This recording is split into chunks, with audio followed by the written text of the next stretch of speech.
মায়াপুরে স্ক্যাম চলছে,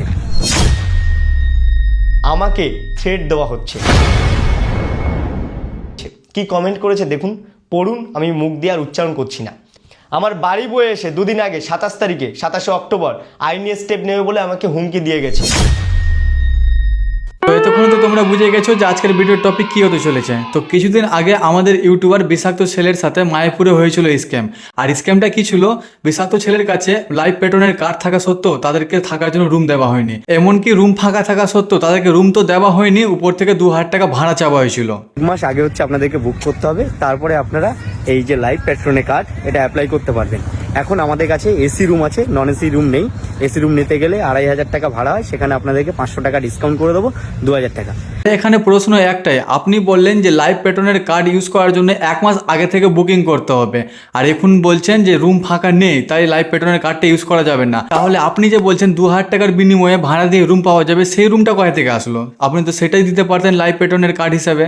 ঠিক বলেছো। তাহলে এখানে তো এটাই প্রমাণ হচ্ছে যে আপনারা ব্যবসা শুরু করেছেন, ভগবানের নাম করে লক্ষ লক্ষ টাকার হেরফের করছেন।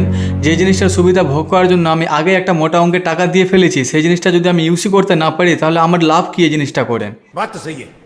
একজন মায়াপুরের ভক্ত, এই যে এনার থোবড়াটা দেখতে পাচ্ছেন, মাথার পেছন দিকে দেখুন টিকি রয়েছে, গলায় চন্দন কাঠ রয়েছে এবং তার মুখের ভাষা এই যে আমাকে কমেন্ট বক্সে এই বলছে, কি বাজে লোক মাইরি, একদিকে হরে কৃষ্ণ জাপ করছে, অপরদিকে সেই মুখ দিয়ে বাজে গাল দিচ্ছে। এইসব মানুষের কারণে সমাজে আজকাল সত্যের উপরে ভরসা উঠে গেছে। আমাকে বলতে পর্যন্ত লজ্জা লাগছে, এদের কারণে আজকাল পুরোহিতদের উপরে সেই আগেকার মতো ভরসা পাওয়া যায় না। উপর থেকে সাহস তো কম নেই, এক তো দোষ করেছে, উপর থেকে হুমকিও দিচ্ছে। এই জন্য বারংবার আমাকে থ্রেট দেওয়া হচ্ছে।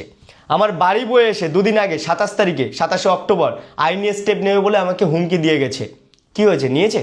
আরে নিন না, আমিও তো চাই যে নিন। কিছু করার নেই, আমাদের ওয়েস্ট বেঙ্গলের রাজনীতি এভাবেই চলে। এখানে নিজের অধিকারের জিনিসটা পাওয়ার জন্য আমাদেরকে ঘুষ দিতে হয়। এখানে কেউ উঁচু পোস্টে থাকলে সে তার নিচের মানুষগুলোকে পোকামাকড় ভাবতে লেগে যায়। এখানে রাজনীতি মানেই ধর্ম, আর ধর্ম মানেই ব্যবসা। এটাই আমাদের দুর্ভাগ্য যে আমরা ওয়েস্ট বেঙ্গলে থাকি। ঠিক বলেছো।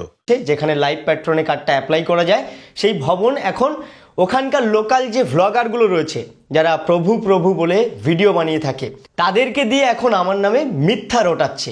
আমি নাকি ওখানে গিয়ে মিথ্যে কথা বলেছি, আমি নাকি ওখানে গিয়ে ওদের রুলস ফলো করিনি, ইত্যাদি ইত্যাদি আরও প্রসঙ্গ তুলে ধরছে সেখানকার লোকাল ভ্লগারদের দিয়ে। কে কতটা দাদাকে সহমত দিবে তা আমি জানি না, কিন্তু তোমাদেরকে আমি একটা জিনিস বলবো, তোমরা যদি কোনোদিনও মায়াপুর ইস্কনে যাও, সেখানে একটা জিনিস লক্ষ্য করবে, কেউ যদি আপনাকে কোনো কিছু বিক্রি করতে আসে আর আপনি সেটা নেওয়ার জন্য একবার মানা যদি করে দেন, তাহলে দেখবেন সে আপনার পিছনে পড়ে গেছে। যতক্ষণ না আপনাকে সেই জিনিসটা বিক্রি করছে না, ততক্ষণ আপনাকে ছাড়বে না, আপনাকে বারবার এসে ফোর্স করবে যে আপনি জিনিসটা নিয়ে নেন, কিনে নেন। আমি এখানে বলতে চাই, আমি একটা ধার্মিক জায়গাতে এসেছি, আমি ঘুরতে এসেছি, তাহলে আমাকে কোনো কিছু নেওয়ার জন্য বারবার ফোর্স কিসের জন্য করা হবে? আমার ইচ্ছা হলে নেবে, না হলে নেবো না।